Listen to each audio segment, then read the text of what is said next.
Use the chamfered surface of the cuticle pusher in perp tool bag. Push back and clean your cuticles.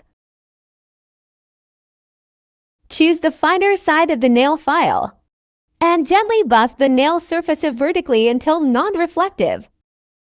Use an alcohol pad to clean nails. Wait the nail dry completely. Take out the nail tab and select tabs that fit the size of your nails.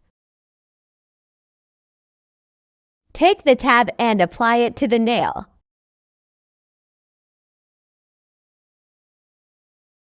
Secure the middle part first, then press down on both sides. Press around for a few seconds to expel air. Peel off the protective film from tab. Place the press-on nail at a 45-degree angle about 1 to 2 millimeters from the nail root, then adjust the direction. While pushing back, press down to attach the nail tip. Then, press on the sides for 10 seconds to expel air. Now you have properly applied press-on nails with the nail tabs.